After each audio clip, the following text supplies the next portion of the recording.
Okay, I had to turn around, restart. I'm leaving Harbor Freight now. I picked up a few items. I need to do some repair work, of course. There's always maintenance. And I'm going through the parking lot. Harbor Freight. Well, the anchor is this food store. But I'm headed toward the Beach Street. I was going east on Beach Town. Planet Fitness, Memphis Clinic, Club Arizona. I guess there is nothing. That's okay. I'm headed. I'm going to Beach now. Well, we'll proceed to go east. Okay. Let's see. We're gonna traffic down.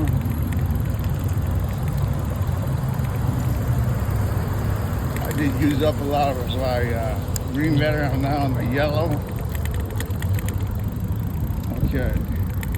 It's just easy. Now I'm signaling right. My left arm quick down the greens up at the elbow.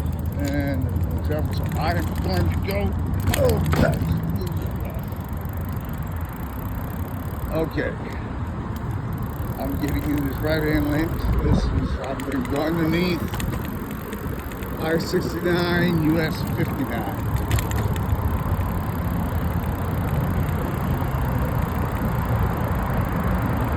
Okay. Looking good. Getting green a little bit. The light pattern here is the same as in Paso, Texas, USA, the gym in the world, Crossroads of North America, anchored by Paso, saved by Juárez y Las Cruces.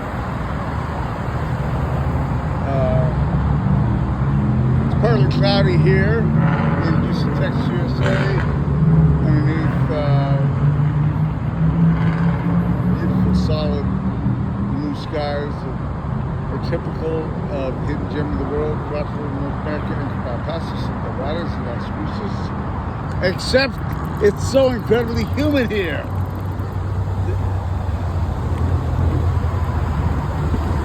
Hidden gem is the northern part of the Juárez Desert. So it's not humid.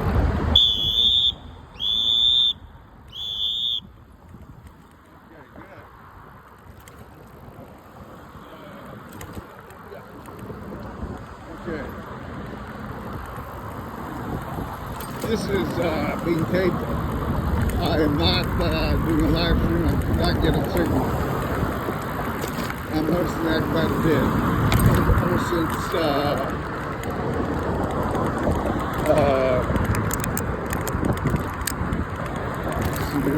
T-Mobile has gone to 5G, I've been able to get less and less general live streams. But I am thoroughly enjoying cycling, at least, on my Frankie bike. It's a Frankie bike because it's a compilation of several different bikes. Okay, computers, and primary being cruise bike. And beginning with the cruise bike S40, which I had over 15,000 miles, 24,000 clicks on before I finally watched.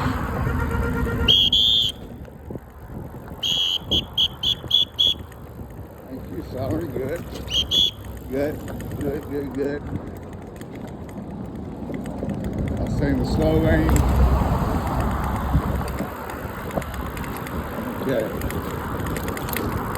That's the other thing that I can do. I guess I can tighten up my cell phone holder. Continue east here on Beach Town.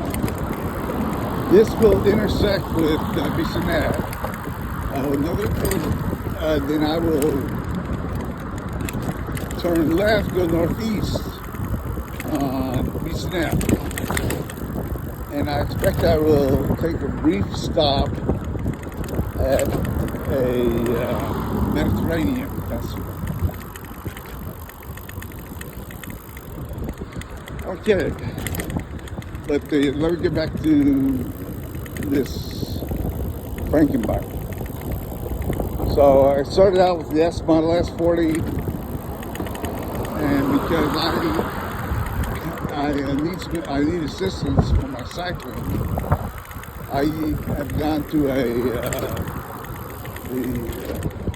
eBattery.com where owner-operator Jason helped me acquire the heavy-duty 48-volt direct drive 26 by 1.5 e-wheel, the whole system, and that's the only way I can get out and continue my bike touring. I just don't have I've aged out. I just don't have the muscles, there's some stuff in the quads, to be able to pedal up hills. Or it's actually, okay, good. This is climbing, no crossing. Pedestrians, working great with pedestrians. Good.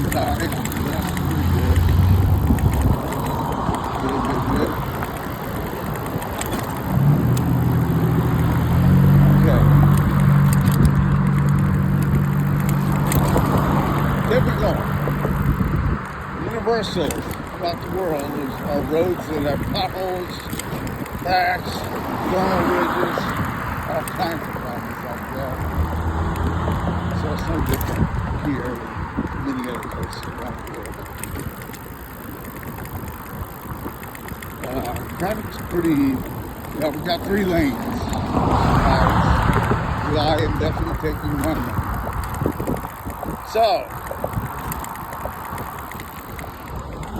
once I discovered that I just needed a little help, keep my muscles going, I did some research and found that cruise bike was my best choice out there. And that's because I am addicted to using incumbents. Prior to this, for 18 years or so, I was using my beloved double vision, which is a tandem recumbent. And I acquired it. Okay, that's Bissonnet. I'm signaling left, I'm going to turn left on Bissonnet. I need to get over this left-hand lane, take my rear view, looks good. Okay, I'll just queue up here. Good, making good time. Okay, so after the research, and I settled on the cruise bike. The S40 was great. The only problem was when I had the E-wheel, the E-axle is just a little bit bigger, just a hair bigger, and it's kind of square. And so I had the sand, buff, grind out the dropouts just a little enough to get the E-axle in. Got it in on the S40, it was great, but that was the beginning of the end. So after about over 15,000 miles, 24,000 clicks, a little bit too much, finally, the dropouts finally literally dropped off. Signaling left, my left arm parallel to the asphalt, to the hard top. I think it's just the most important. Good. I have a lot of good, voting good. I have a lot of good visibility here, that's all in store. Okay.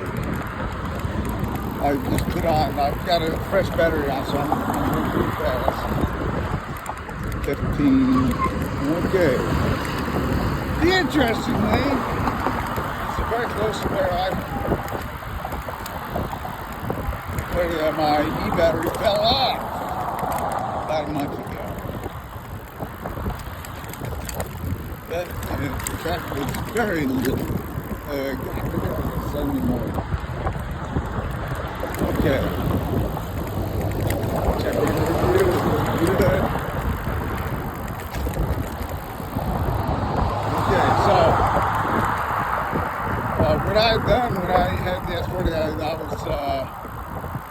very excited. I'm excited to help my brother and sister-in-law move from Kissimmee, Florida to Dano Meadows, Virginia, which is quite close to the Blue Ridge Parkway. That's pretty exciting. So I had, okay, that's the voter, early voting right there.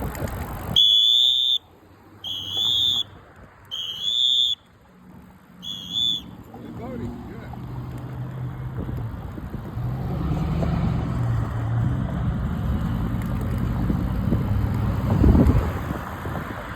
Okay, good.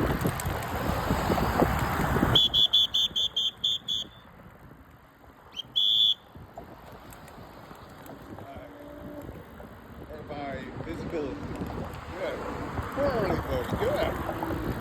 I'm sure it's the same school. Okay,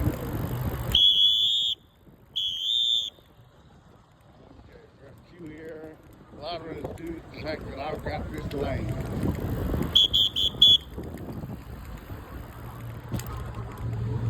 Lane.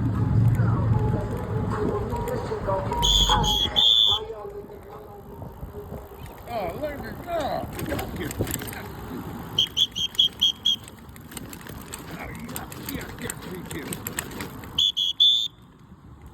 That's not my chain off here. This is good. Okay. Seeing east, northeast on Bissonnet. This is good. So I put my crank bike. Of course, it was a crank bike because I added the heavy-duty 48-volt E-system to my bike. Built my own little cage on the bike. Actually, I had on the S40, I had a battery rack that I modified a bit to be able to carry two 48-volt, 20-amp batteries. And that worked out really well, but the only problem with that is that it put my center of gravity up high. It's the ground part. Which meant whenever I got going too slow, I would fall. And in fact, on the S40, I fell about 15 times. So, and I just, this is, yes. So I was, I gotten over to Blue Ridge Parkway. 5 days cycling it, and I can't say I cycled at all. So I spent half that time walking up this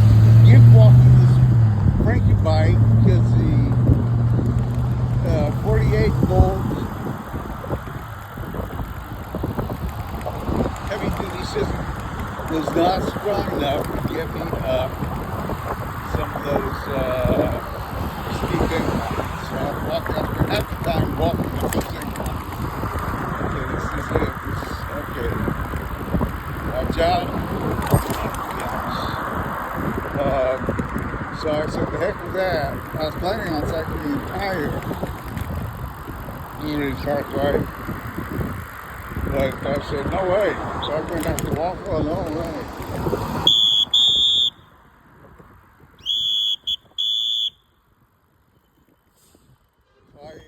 So I just motored quite a bit, and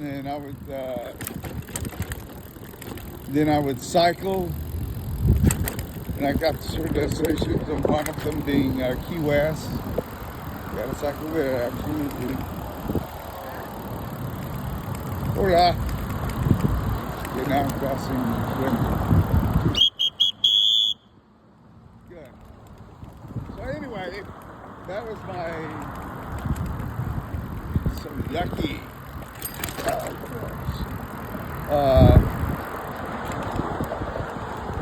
It's a good thing I went to our freight and I bought the parts I need to make these repairs. Too much of these bottle bridges by now. Lose that battery again. I don't want that to happen. Absolutely not. Okay, so I went to the southern point of the little 48, Key West. Then I motored and I continued to come up the eastern seaboard. And I made it to my stop for several days with my good friends Diane and KJ in Brooklyn, New York. And I cycled. They gave me a good customized tour of some of the boroughs. It was great, especially going over Brooklyn Bridge, where they made one of the lanes a bike lane. That's so fantastic. So anyway, I made it up to Fort Kent, which is the northern extent of US 1.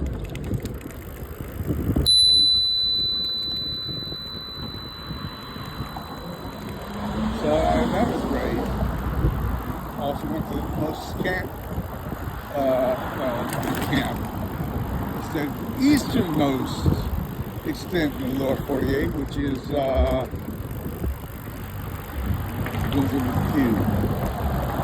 Bill, you're going to be disappointed because I'm going to go to the former Coast Guard station, historic site. Okay, I've got a green, but that arrow is usually at the end of the cycle. That means I've got a yellow, and then I've got with my yellow. This is where I'm going to stop. I went through green. It is Chimney Rock crossing. Okay, so that was mid or late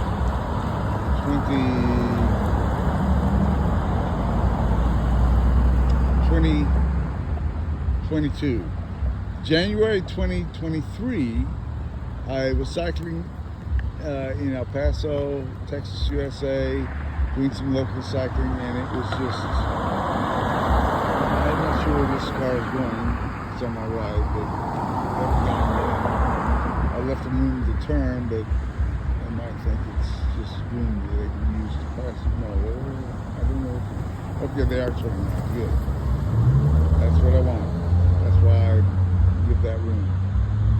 So January 2023, the dropouts and some other finally dropped off, and I absolutely couldn't go anywhere. Helen and Bob allowed me to lock up in their front yard. I appreciate that. I can't walk back, got the truck, got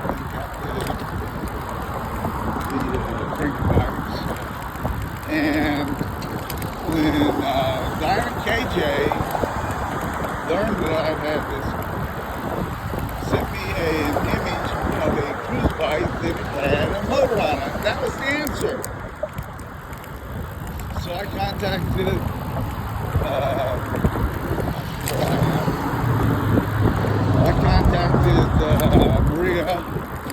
Maria, president of Cruise Bike.com. She said, that is a T50E. We happen to have two that were returned for superficial damage in stock. And I said, I'll take them both, one and a spare. And so I had when the two T50s came, I started keeping the franking bike going. I needed to, of course, have this fantastic eBattery.com heavy duty e-motor on it, which now has over 25,000 miles. That means I've done 10,000 miles on this franking bike. The T50E, what makes it so fantastic is the T50E, the dropouts are drilled for that little extra wide square E-axle. I love it. I've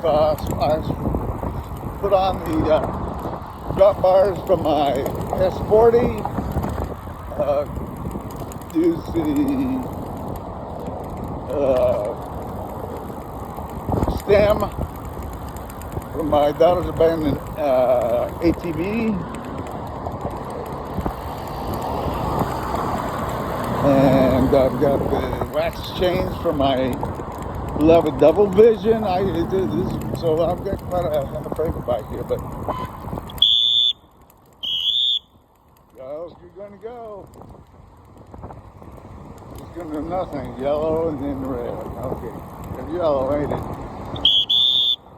Good. Okay. Good. Okay. 5,000 run Bissonnet.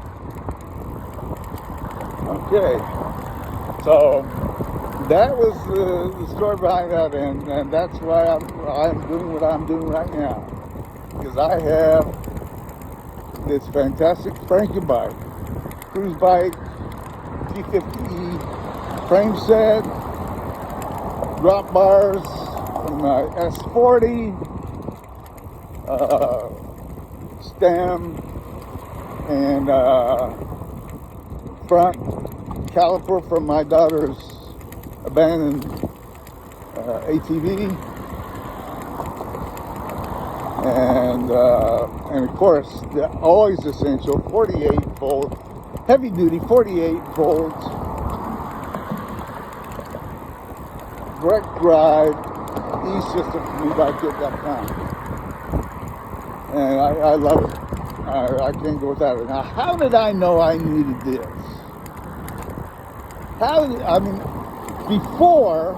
Before aging out, before the disintegration of my muscle mass,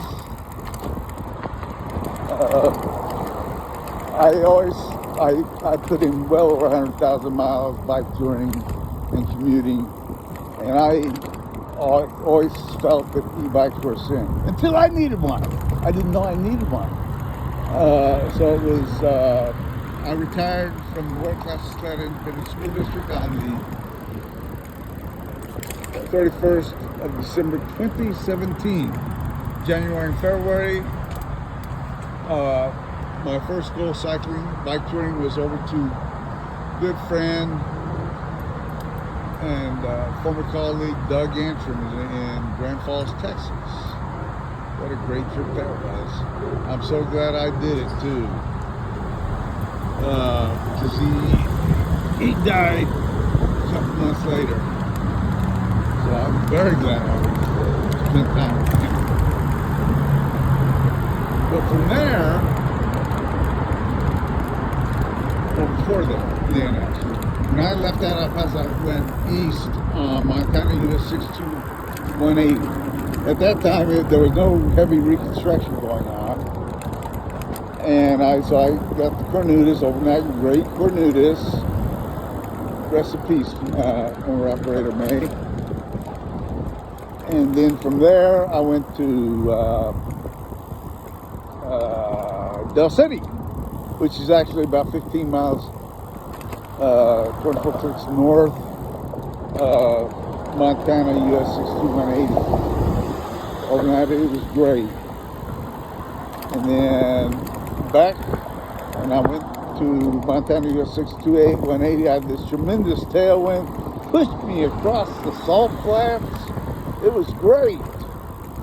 And then I was getting up in Guadalupe. I was approaching Guadalupe Mountains National Park, and I knew that, and I saw this great place to camp in the shadow of the tallest point in Texas.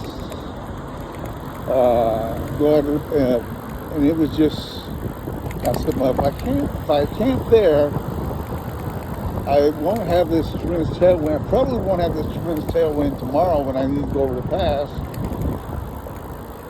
And it might change on me. Well, I went ahead and said, well, I'm retired. So I will go ahead and I'll camp. It was beautiful camping. I loved it.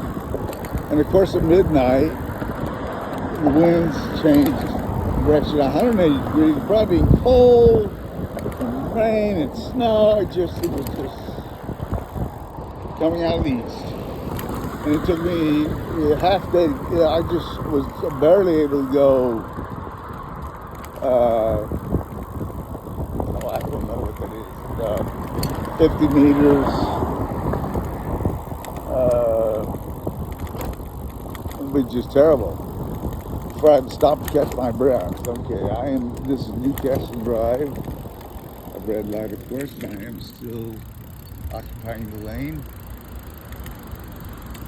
So I got up and over and I went on and camped against a few more nights. Got into, continued east when I got in New Mexico. Well, I was so glad to get into New Mexico. Went to Carson City, which is the actual gateway to Carlsbad Caverns. But the most important thing is they have an eatery there. Oh, I needed to eat some food. I mean, I had emergency food, but I just needed to eat some real food. And I spent a couple hours there. Wonderful, wonderful, wonderful. Then went on to Carlsbad City itself. Camped overnight. Oh, it was so cold. It's so windy. Oh, God. The next morning, went to, I think, Blue House. Great eatery. Recharged my cell phone.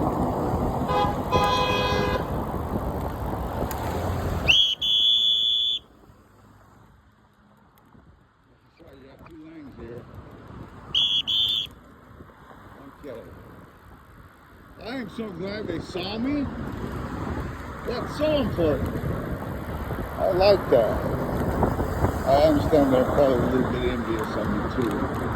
That is that operator, that other vehicle operator who was blowing the horn at me, as if I could go anywhere else, right?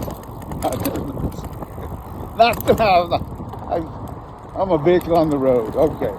Crossing tracks slowly, go to 90, as much as 90-degree angle as possible. If you have ever fallen through the tracks, you learn. You'll never do that again.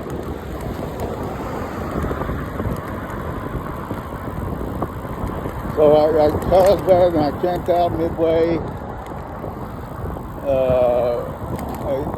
When the sun's going down. Of course, it's wintertime, which is a great time to cycle the desert. It's beautiful in the day, it's just night things freeze. I know how cold it would get, depending on how much my water bottle would freeze up. Okay, good. Looking good. So I finally got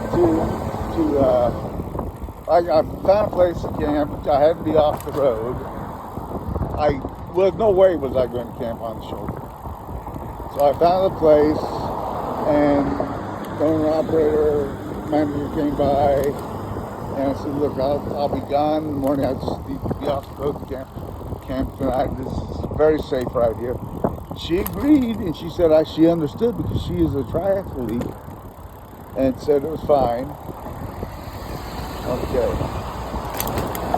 Hola. And I am. Well, that was good. Then I went on, took a route that went to a Y intersection. The route that I took, which went southeast, took me to, I can't remember the name of it, I should. I stayed at the Oil Patch Motel overnight. What a great place. I'll think of it eventually. And it was on Route 18, which is all I needed. Which is what I took. I went south on it, went back into Texas, and then went on to Grand Falls, where I spent a great weekend with Doug and one of his twin daughters, Stephanie, and grandson, Scott. What a great weekend that was.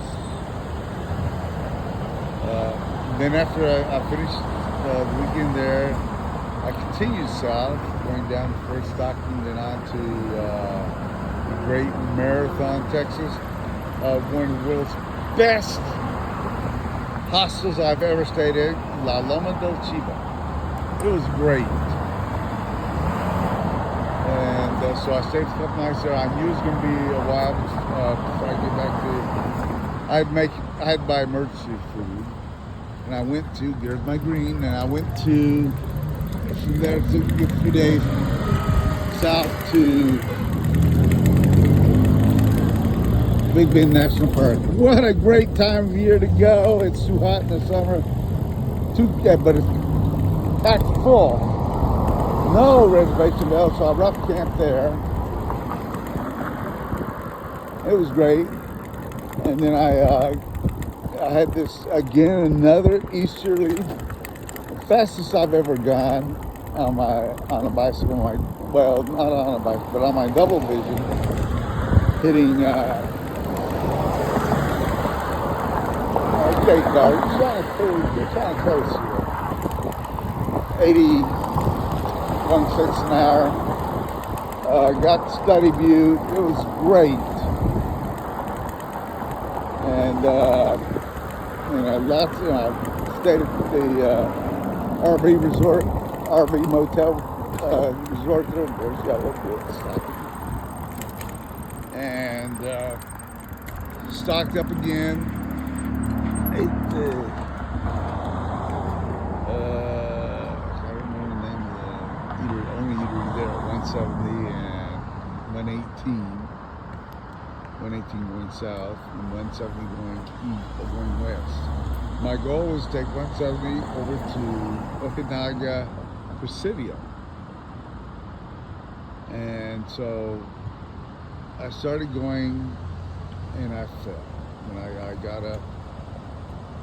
The first, very steep, but it's not marked. Going on the 170, there is a big sign that's marked 15% grade, 30 miles ahead of the house, so I'll leave it at 30 miles. But there was another grade just on the west side of Terlingua, and I fell. And I got to stop that. It's picked them up and around me, stopped. And it was, I don't remember her name, but I met her at the eatery. And she said, Juanito, my husband works at Lajitas, and you are welcome to come there. And they've just opened up an RV, walk inside, and you can save night. And before you go on, I said, sure. Well,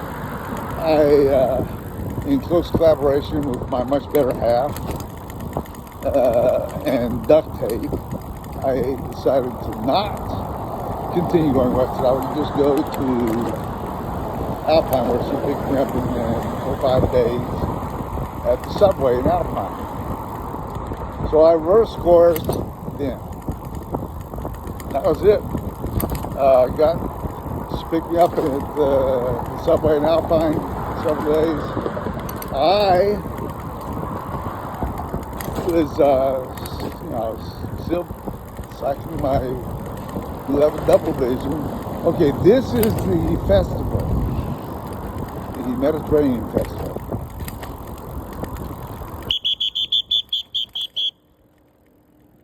Okay, this is where I'll be terminating. So anyway, where's the pulling in up here? This would be a walking expedition. Okay. Signaling right, turning right. My left arm gripping on the bridge up the elbow. Okay. The entrance is down here. I'm going to go just like this. Okay. It's got a festival. It's got great food.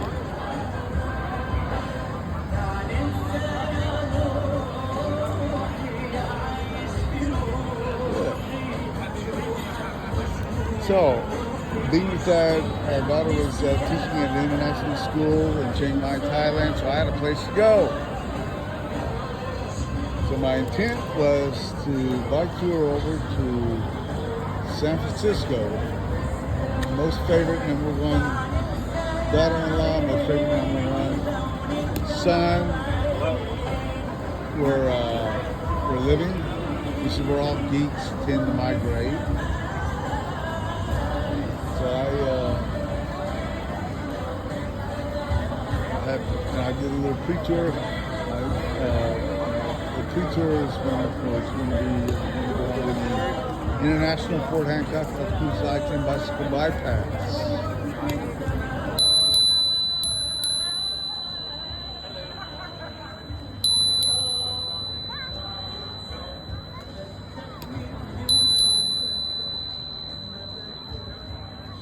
And I was shocked. I can only make it easily from Paso, Texas, USA to Las Cruces, New Mexico, USA, easily in a day. But I barely made it to Anthony, New Mexico. Sorry, anyway, to South Campus. That's okay. It didn't bother me. I decided that further on the international Fort Hancock Las Cruces I-10 bicycle bypass, I knew that there was a lot of sand coming up and it'd be wet, and I'd have to be walking that. So I chose to go ahead and go back to El Paso. Ended up going by air to San Francisco for a few days. Bought my first iPhone under the guidance of my previously named two fantastic individuals. And then flew from SFO on to Shanghai. China at that time, they had a 17-hour visa-free pass for Shanghai. And I had to absolutely go to Shanghai because of the maglev.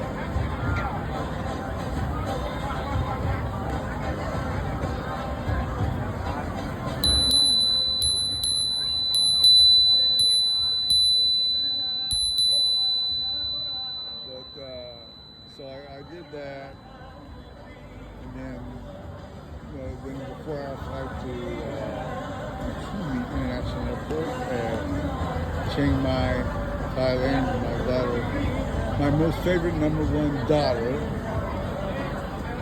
picking up, and so I'm spending a couple weeks there, getting the rest of my shots, documenting my shot record, of course.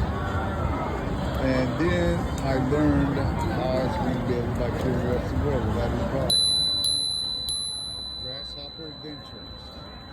And it's so great. That's the international headquarters for Grasshopper Adventures. Met Boy, James, and several other grasshoppers. I don't remember all of them. That's it. And I love it.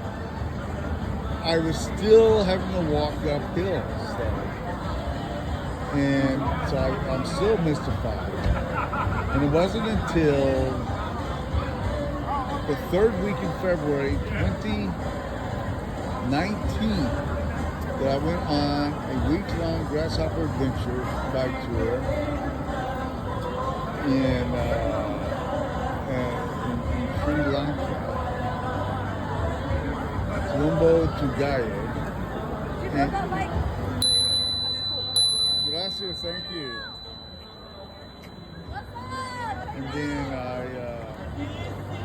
And I had the opportunity to try an e-bike. Now I used to think e-bikes were a sin, but I said I need all the help I can get because I'm walking up hills. I knew in a week I would have to walk up hills. There would be plenty of hills. So they had me buy for a little extra money a Trek 80, and I first had, as soon as I got on it in Candy, I said, that's the answer. I needed an e-help. That's the week of February. By the time of the Rite of Silence in May, 2 months later, I had the crew bike S40,